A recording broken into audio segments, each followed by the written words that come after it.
Episode के starting में सुकात्सु उसी लड़के को देख रहा होता है जो कि हमने पिछले एपिसोड में देखा था, और उस लड़के का नाम होता है आकू। उसके बाद इनकी टीचर इनके टेस्ट के बारे में बताती है और तभी चारों तरफ अचानक से ठंड होने लगती है और ये ठंड लगातार बढ़ती चली जाती है और यहाँ का ठंड -270 डिग्री सेल्सियस हो जाता है। और तभी यहाँ पर एक बहुत ही बड़ा सा एलिफेंट आता है और उस एलिफेंट को देखकर सभी बच्चे डर जाते हैं। लेकिन यह कोई एलिफेंट नहीं बल्कि इनका एक एग्जामिनर होता है।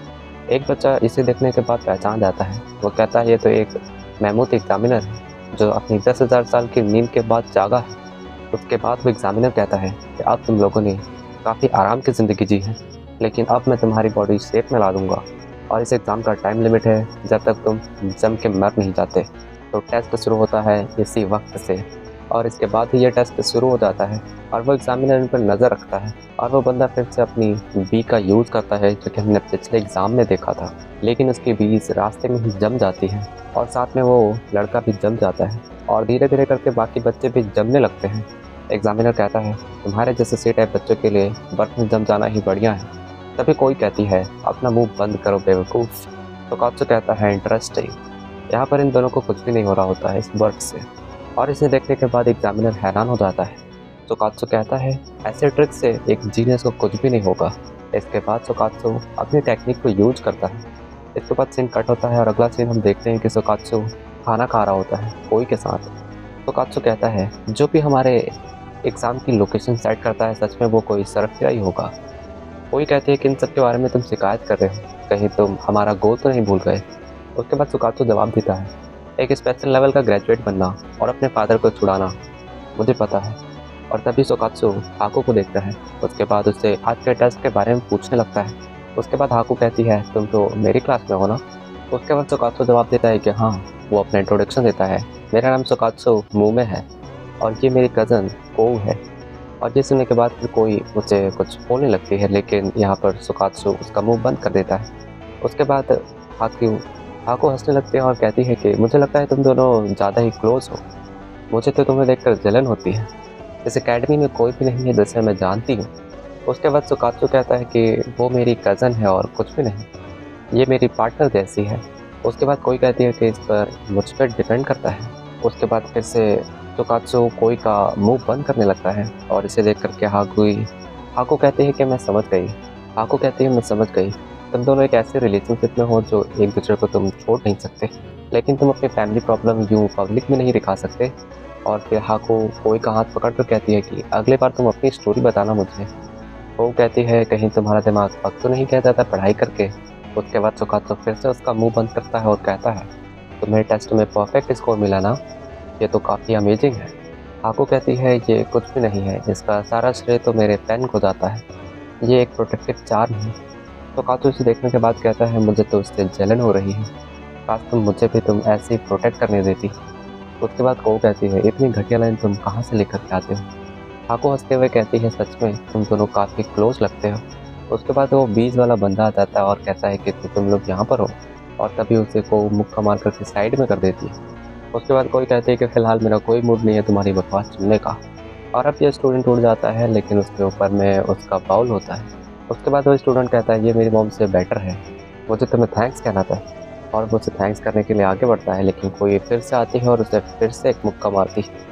उसके बाद हाकू कहती है क्या तुम्हारा फ्रेंड ठीक है। उसके बाद तो कात्सु कहता है कि नहीं, मुझे नहीं पता वो कौन था, मैं तो उसे जानता भी नहीं, और वैसे भी मुझे बाकी दुनिया से मुझे कोई मतलब नहीं, लेकिन शायद ये उनका तरीका है प्यार एक्सप्रेस करने का।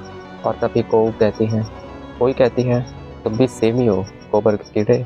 उसके बाद फिर से सुकात्सु उसका मुंह बंद कर देता है और तभी एक अनाउंसमेंट होती है, उसमें हाकू को बुलाया जाता है गाइडेंस काउंसलर ऑफिस में। इसके बाद हाकू वहाँ से चली जाती है।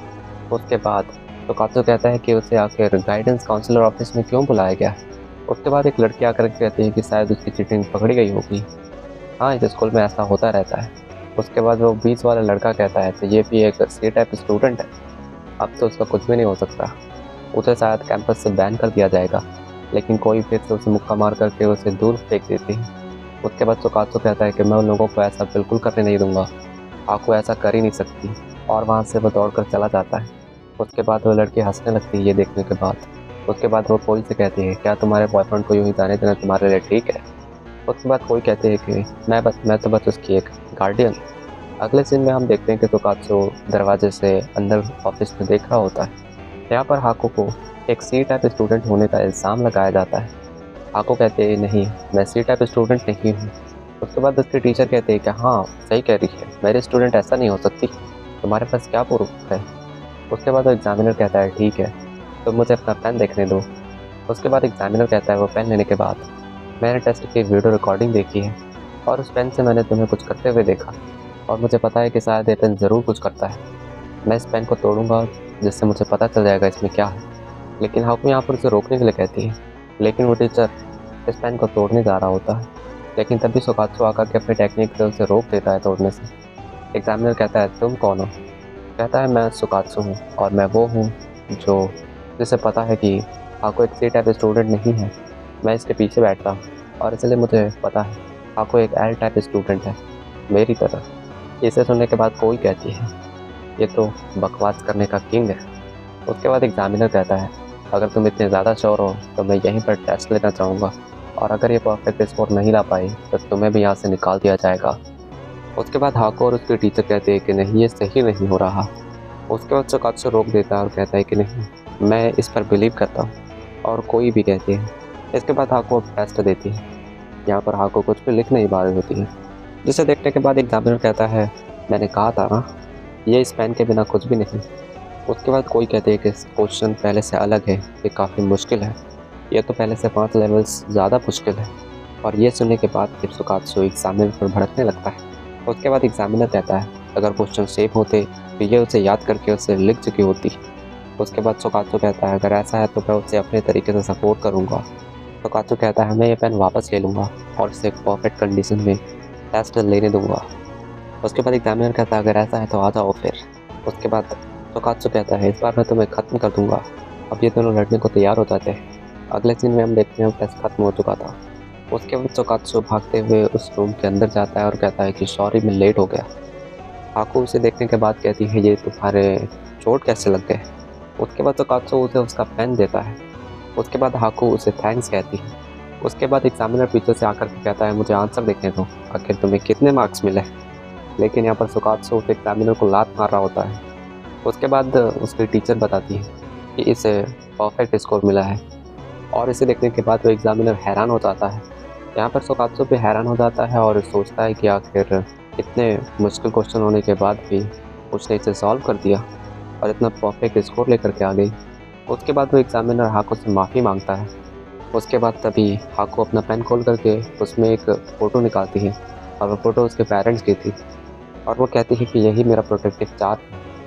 उसके बाद सुकात्सु कहता है अब तो मुझे भी ऐसा पेन चाहिए जिससे मैं आने वाली बैटल्स को सर्वाइव कर सकूं। उसके बाद कोई कहते हैं तो तुम फाइनली अब सीरियस हो चुके हो। उसके बाद सुकात्सु कहता है अगर मैं पेन ले ही रहा हूँ तो मैं हाको के जैसा पेन लेना चाहूँगा, एक मैचिंग पेन। और ये सुनने के बाद फिर कोई इरिटेट होने लगती है और कहती है आज से तुम्हारा नाम है गंदी नाली का कीड़ा। और इसी के साथ में एपिसोड यहीं पर एंड हो जाता है।